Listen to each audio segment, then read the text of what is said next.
Di video ini gue akan bahas tentang yang namanya neraka laki-laki. Apa itu neraka dari seorang laki-laki? Di dunia zaman sekarang ya banyak banget laki-laki itu hidup gue sebutnya di neraka laki-laki ini. Di mana mereka nggak dihargai sama keluarga sendiri. Punya istri nggak dihargai sama istri. Punya pacar pun nggak dihargain sama pacarnya. Dianggap sebelah mata, ya dipandang sebelah mata, nggak dilihat sebagai manusia. Bahkan sama orang tua dari istrinya, laki-laki itu banyak yang diinjak-injak. Dan mereka tidak apa-apa untuk diinjak-injak. Ini yang gue sebut dengan neraka laki-laki. Diremehkan sama teman, nggak dianggap sama keluarga besar. Keluarga lu pun nggak dianggap sama keluarga besar. Ketika makan-makan misalnya tahun baru, ya keluarga lu itu yang disuruh cuci piring. Keluarga lu yang paling nggak dianggap karena mobilnya datang ke rumahnya paling jelek. Kenapa semua ini bisa terjadi? Simple, laki-lakinya itu nggak punya yang namanya kompetensi, ya nggak kompeten dalam semua yang dia kerjakan. Dan ini adalah neraka laki-laki yang gue bingungnya ya, banyak laki-laki nggak apa-apa gitu hidup sebagai pecundang seperti ini. Kalau kalian kilas balik ya di zaman Roma itu kalau kalian mikir peperangan, ada yang namanya siege warfare, di mana itu kalian harus masuk ke sebuah benteng. Kalian mau serang sebuah kastil, itu ada bentengnya, lo harus naik, ya. Gimana cara naiknya? Ya pakai tangga zaman itu. Nah lu akan pikir sekarang pecundang-pecundang seperti lu, kok ada yang mau ya yang naik pertama? Itu kan yang lu pikirin kan? Karena yang naik pertama itu kemungkinan matinya itu besar sekali. Nyatanya pasukan Roma itu rebutan justru untuk yang naik pertama. Kenapa? Karena kalau lu naik pertama dan lu berhasil untuk menaklukkan kastilnya, lu akan mendapatkan kebanggaan khusus. Disebutnya pada zaman itu Roman Triumph ya. Jadi lu akan dapat gitu loh. Lu dapat honor gitu, kebanggaan terhadap diri lu sendiri, dapat pride gitu. Laki-laki zaman sekarang nggak ada dia begitunya, ya.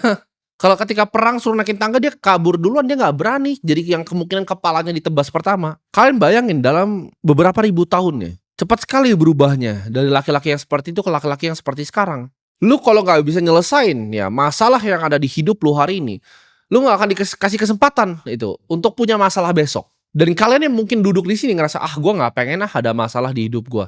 Itu laki-laki pecundang. Gue kasih tahu kalian di sini ya. Untuk sebagian besar dari laki-laki, hidup itu isinya hanya masalah ya. Masalah, peperangan itu setiap hari. Dan masalah itu nggak akan pernah henti ya. Itu ibarat setiap hari ada tantangan baru di hidup, ada masalah baru, ada kesulitan baru. Itu harus lu telan sebagai bagian dari hidup. Hidup ya selama 80 tahun nanti mungkin kalian hidup, kalau dikasih 80 tahun sama yang di atas, itu adalah peperangan tanpa henti. Setiap hari itu adalah peperangan. Untuk orang-orang seperti gua, setiap hari itu seperti gua datang untuk berperang. Ketika bahkan lu mungkin bingung apa maksudnya gua peperangan. Di saat titik sudah sangat cukup ya, berkecukupan seperti gua. Hal terbaik yang gue bisa lakukan sekarang adalah bersiap untuk perang. Nah kalian mungkin bingung, karena mama gue juga bingung. Dia bingung, kalau lu udah punya semua duitnya, kok lu gak bisa santai-santai aja? Enggak.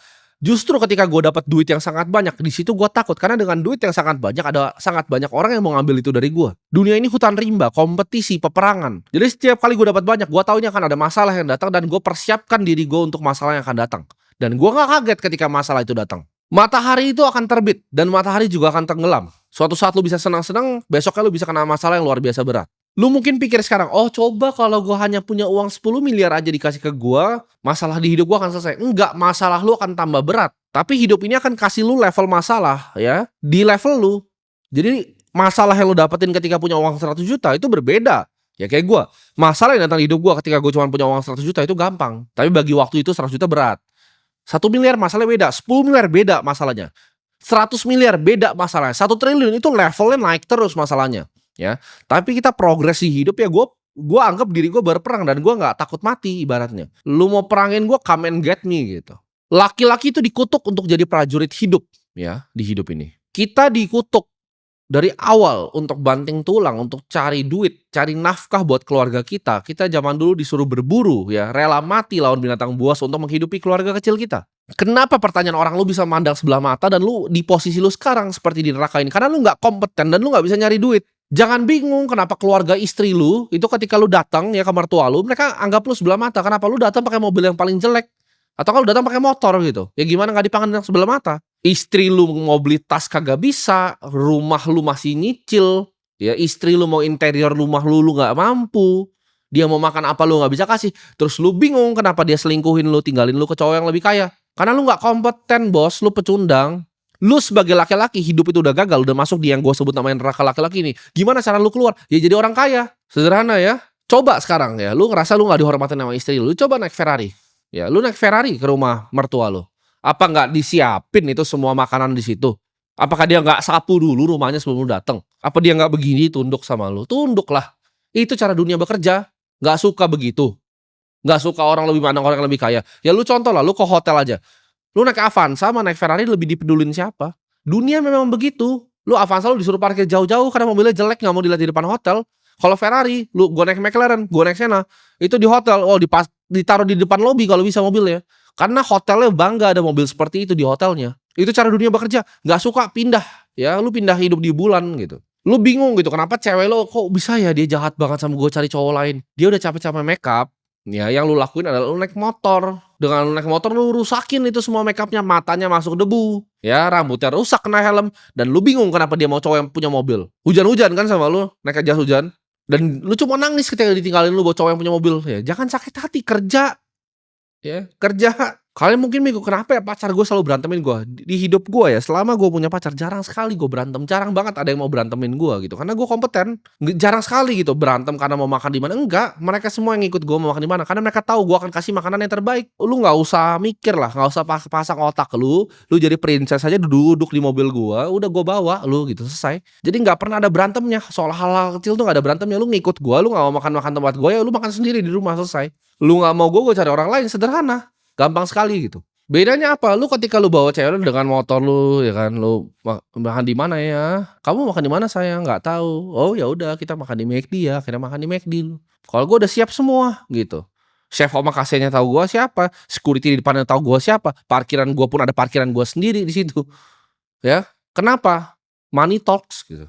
Lu akan masuk ke neraka laki-laki kalau cuma jadi pecundang di hidup lu. Ya orang tua lu aja mungkin nggak bangga sama lu cuman jongkok di depan rumah pakai wifi tetangga main game. Di sini gue bilang ya, lu stop cari pembenaran gitu. Stop cari validasi sana sini lewat konten TikTok cowok-cowok miskin gitu. Oh, split bill lo begini. Terus gue liat komennya, oh ada yang lumrah loh di luar negeri. Nggak tahu ya Indonesia kenapa cewek standar TikTok. Memang sudah berubah zamannya. Lo kalau nggak mau cewek ekspektasi cowoknya kaya, lu jangan tinggal di planet bumi. Dari zaman dulu cowok yang paling berotot yang bisa berburu paling banyak itu paling banyak dapat cewek. Ceweknya banyak di goanya karena dia jago berburu. Zaman dulu juga sama. Raja itu bisa punya 1.000 cewek. Sedangkan cowok-cowok yang gembel itu bisa nggak pernah punya cewek, nggak pernah punya pasangan sampai dia mati. Itu fakta dari zaman dulu seperti itu. Ya, cowok-cowok cuma dicambuk itu jadi budak itu biasa nggak dapet cewek sampai dia mati karena dia sampah di masyarakat. Orang-orang di Roma yang nggak ikut militer itu biasanya nggak punya cewek sampai dia mati. Hidup kayak pecundang di samping di tanah begitu hidupnya. Cari-cari makan dari pinggiran kayak kucing. Jadi jangan lo expect gitu loh. Oh ini ada standar cewek mau kaya. Memang semua cewek mau cowok yang kaya. Udah telan gitu ya. Ada yang coba cari validasi. Oh tapi kan di luar negeri itu biasa lumrah itu split bill. Iya bule miskin. Sama kan di negara kita ada orang miskin.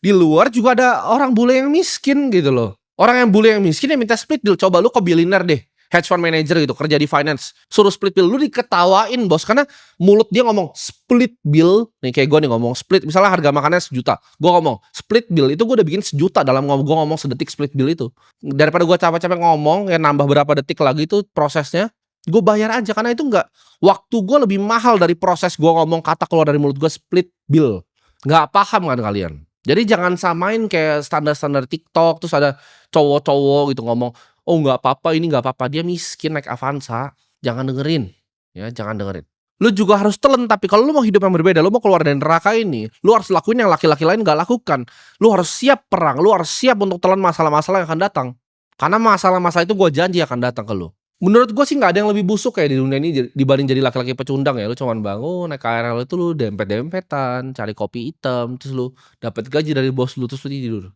hidupnya kayak autopilot. Lu tau gak ini mirip sama apa? Sama binatang di kebun binatang. Lu jangan gue ngomong gini kayak gue jahat sama lu. Enggak, ini gue sayang sama lu makanya gue ngomong. Ya, gue sama-samain lu sama binatang kenapa? Karena gue sayang sama lu.